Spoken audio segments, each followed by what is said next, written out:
Hi, good morning. I hope you all are doing wonderfully. Um, Today is Friday. I think it is February 17th. Oh my gosh, it's 10/17 and it's the 17th of February. Um, that just throws me back into my time loop because when I was 15, I won't say how many years ago, I dislocated C1, C2 in my neck. And that was a start of a whole nother human experience for me. So until I said that, I didn't realize that was the day. But it's a day 8, and it is, the 17th being 8, about abundance in all things. And sometimes that's knowledge, sometimes that's opportunity. I know that we're all preparing for all these astrological shifts. I know that Taurus and Aries, I think, no, not Aries, Pisces, I can't remember. Anyway, I know it because Taurus, my daughter's a Taurus, and they're getting ready for this massive shift into having a great year. And I wish all of you in that category, those 4 signs, much love and support, because you kind of had it rough the last couple of years. Capricorn, Cancer, Pisces, and Aries and Libra have had it kind of rough for 15 years, and you're getting ready to have a little bit smoother transition into better times. So with that, I started thinking, how I was going to approach the talk today. It's on human aspects, and our humanness gets in our way so many times that when we have that humanness, we take things personal, or we're short-sighted in the very beautiful gifts that we come to the table with, and we don't really see the beauty of who we are. So I'm going to read from the Mastering Metaphysics book, chapter 9 on human aspects and the integration section. We need to understand the human aspects of humankind. When we don't understand ourselves, we create conflict within ourselves and between each other. Fear, greed, and power become all that is desirable for us to attain. This is so we do not become oppressed. If we understand the aspects, then we can let go of the unknown factors that bring fear. We can embrace the higher knowledge, allowing it to integrate so we may step up even further into consciousness. We shouldn't have to have protests demanding rights that are already ours by being human. We shouldn't have to quantify the oppression of others. We need to recognize we have been where they are now and hold a space of compassion for them. I want to emphasize the higher and the lower selves. To clarify, when we first incarnated, humans had to find food, shelter, and the basics of life to survive. This associated with the energy of the first chakra. The second chakra is the basic life force evolving into humanity. It is identified with our sexual expression. As a group consciousness, we are in the energy right now of the third chakra.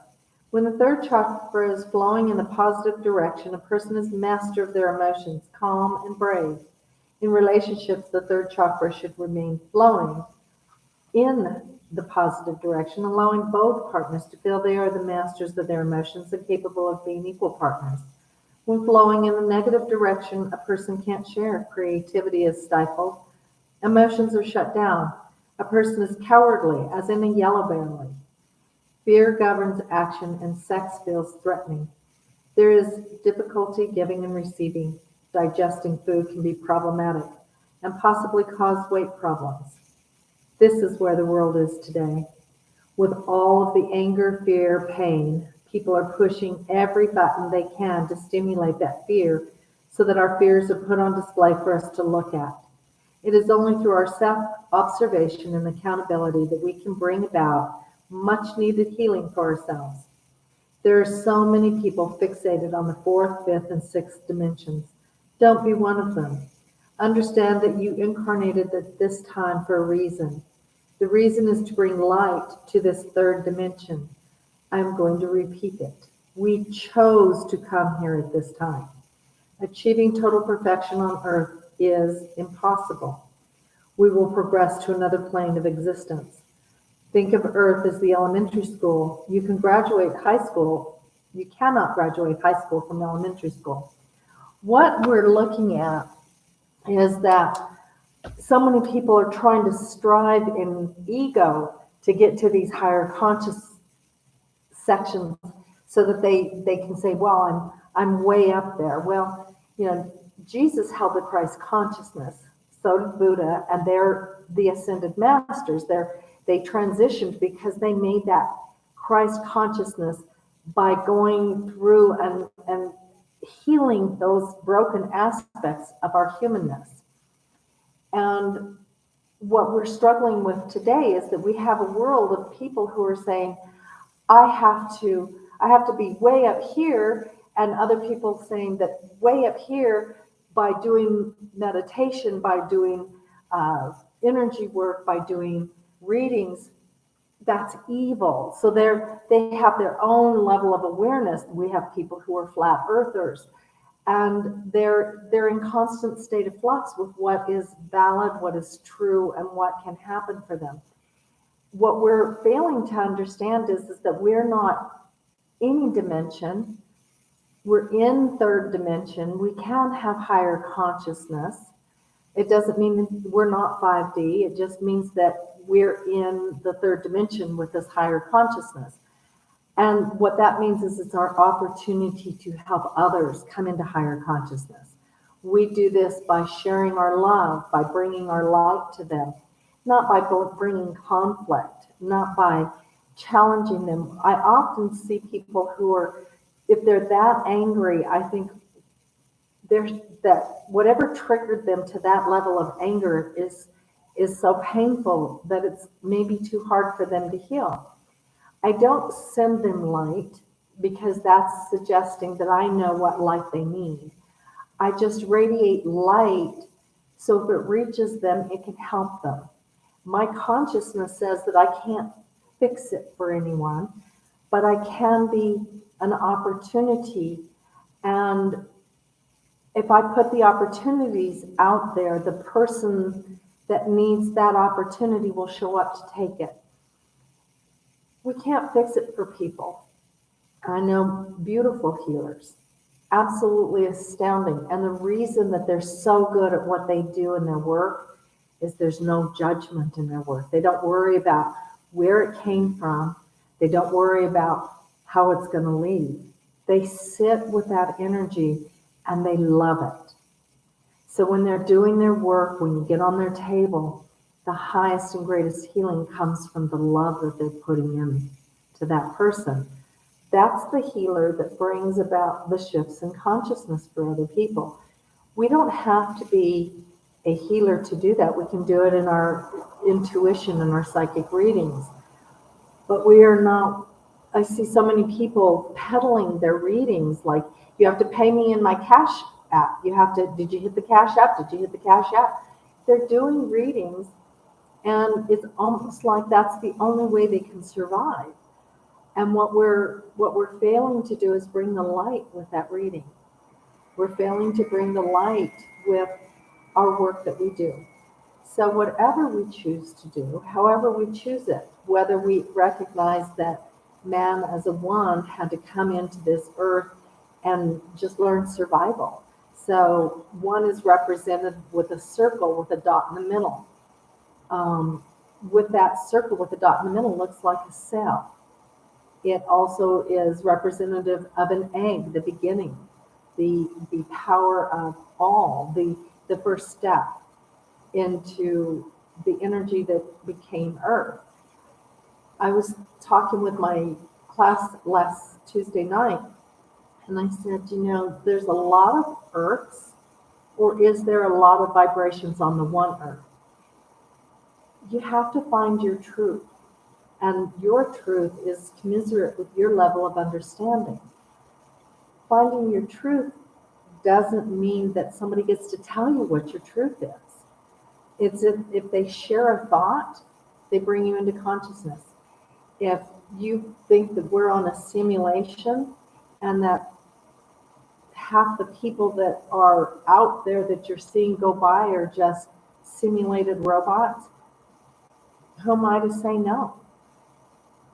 That very easily could be. How do I know that they're not extraterrestrials? aliens coming in to work with us. I know that we have to come into our knowing. And then that means that we have to unbelieve something that we believe in order to come into what we know. So with that, it can be difficult. Meditation, having great mentors, being a great mentor, for someone, those things bring us to our next level of truth. And it might be that your next level might say, hey, you know what? The earth really is flat. I agree. And it may be, no, wait a minute. The earth isn't flat. It's round. It could be that you understand that there's abundance for all and that we don't have to belittle, begrudge, or take from other people, that we just bring abundance with us and it just falls off of us like the dust did Pigpen in Charlie Brown. Wouldn't it be marvelous if we could just walk down the street and dump abundance for everybody? I think that that's my truth. I think that that's what's possible. And I believe that I attract people who are very much abundance in bloom. They bring abundance on many levels, and abundance looks different on each one of them. They're abundant with their love. They're abundant with their healing. They're abundant with their joy. They're also abundant. I have had some people show up to be abundant with their anger. And that too has taught me something. I've had relationships that it was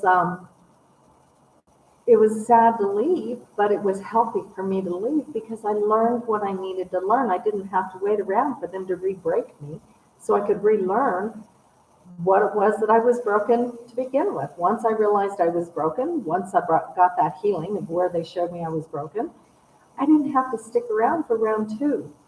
None of us do. So we can take the joy of children and we can look at how they play. You know, they cry for a little bit, they get hurt, they cry, but then, you know, they're over it and they move on. They don't keep going, oh my God, the neighbor kid next door is mean to me. 3-year-olds don't do that. But I will tell you that every one of us were 3 years old, and every one of us held that light. And every one of us understood to move through our emotions. And then somebody told us that we should be upset and sorrowful, and we should be disgruntled, or we should be mad or something at somebody for some, and we started carrying our wounds. We started packing them on instead of moving through it. But I also know that as we healed those personality traits that were broken, we brought more light so that the children can come in and they have light and more room to grow. Doesn't mean that they're perfect. And trust me, there will be many more children that incarnate into this life still that are coming into parents that aren't as well equipped to bring that light. I believe that we all hold the same light. I believe that it just depends on what we chose to incarnate in this lifetime to learn as to how that light shines and portrays itself. So there's never a judgment of right or wrong. It's never a judgment of who brought the better, more enlightened child through or not. I believe that we are all light and that we bring that light to each other. I hope you enjoy your weekend. It's going to warm up here in Albuquerque, I hope. Desperately hoping for warmth. My heart to all of yours. And I will see you next week when we will be talking about, I'm going to look because I never remember. I believe we are talking about, we're going into self-activation, which is the last 3 modules, the last module of the book. And the next conversation we'll be having is on angels, spirit teachers, guides, and guardians. My heart to yours. Bye for now.